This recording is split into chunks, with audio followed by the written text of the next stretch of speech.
Hello everyone, how is it going? In this video, we'll be learning matplotlib, and let me just open this document over here.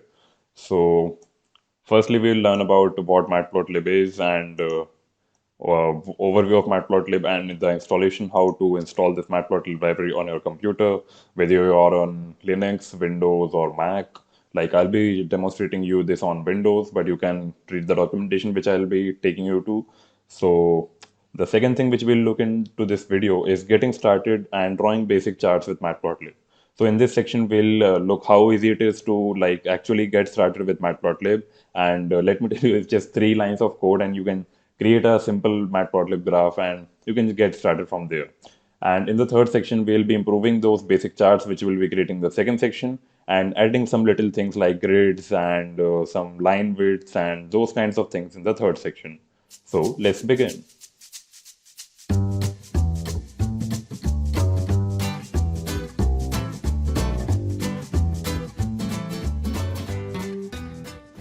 So first of all, let's just open our browser. For me, it's Chrome. And just visit matplotlib's website. Just type in matplotlib and hit enter. And there should be a website called matplotlib.org. Visit that. And once we are inside this website, you can see there are a lot of things given like community and here's documentation. So you can read all these things at your own pace. But in this video, we'll be going into examples. And in the examples, you can see there are lots and lots of type of graphs and charts that you can draw with matplotlib. Here is a stacked bar chart and broken bar and plotting categorical variables and curves, and there are just a lot of things like these filled polygons. And let me just show you how many things this thing has. Like you can see this bar is like just a little bit of the total number of things that this can do. So let me just quickly scroll through it and show you how much you can do with this thing. You can just go to this website and explore this thing on your own. This is the link matplotlib.org/gallery/index.html. And you can just come here and click anyone and read something. Like for example, if I click over here, now I can see how beautiful this graph looks like. It's in 3D. And there is also a code snippet that you can just copy and paste in your local text editor or code editor that you are using, and just directly use that thing. And this will be presented to you as it is. So it's really helpful to have such kind of examples on the official website. So now let's moving on to the installation part. In this installation part, if you already have Python and pip configured, you don't need this command above, that is install pip. You just need this install matplotlib command. And for me, that's the case, and I'll be using Python /-m pip install -u matplotlib.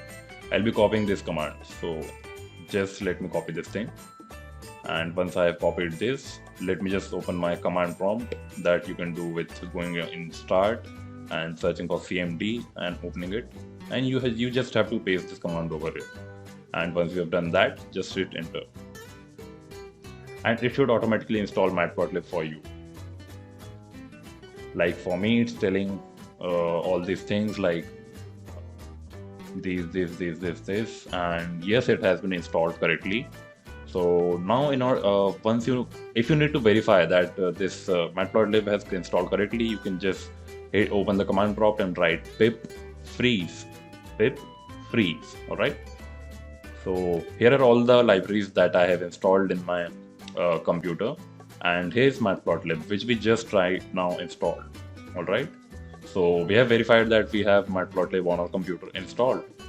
So let me just close this thing now. And for the purpose of text editor, I'll be using Atom text editor. You can use any text editor of your choice. Really depends on you. You can use VS Code or Sublime Text. It really depends on you. Atom is open source software, and I promote open source software here and there, so I am using Atom. Anyways, let's just go ahead and create a new file from file and then new file. And here we have a new file. So before using this file, we need to save this in Atom. Like this is a thing specific to Atom. So just hit save as or Control Shift S. and select the file name. Here I am in my local computer, and let me just select a file name for this file. Let's call it testfile2.py, and don't forget to add the .py if you are using Atom.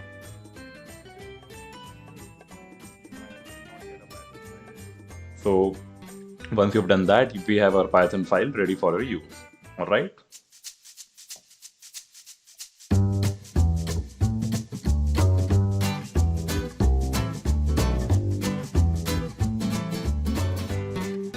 Now in order to start working with this thing, we firstly need to import this thing. All right. So just go ahead and write import matplotlib.pyplot as PLT. You can choose any name over here like PLTO, PLT, anything. It doesn't matter. So let's just write one more thing below this, that is plt.plot. And let's just pass in a Python list. So let's just pass 1, 2, 3, 4, 5, 6. That's enough, I think. And let's just run this thing and see how it works. So for that, you need to write plt.show. Show is a function, all right? So once you run the script, after saving it, of course, you get this new window which shows your graph that you have just plotted, all right? So here are 1, 2, 3, 4, 5, 6.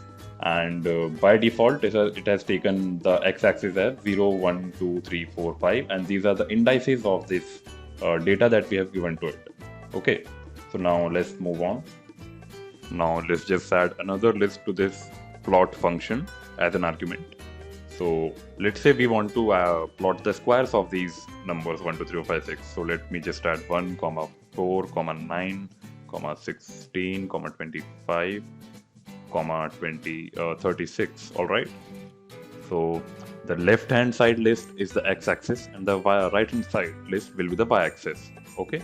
So as you can see, the left hand side list became the x-axis, that is 1, 2, 3, 4, 5, 6, and the right hand side list became the y-axis, that is 1, 4, 9, 16, 25, and 36.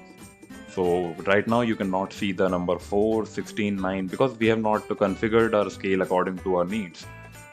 We can do all sort of things within matplotlib, and there are lots and lots of topics that we cannot cover in this video. So you can always go to the documentation and example section and look at how these functions are actually working, how to use like grids and all these things. So that's it for this video, and see you next time.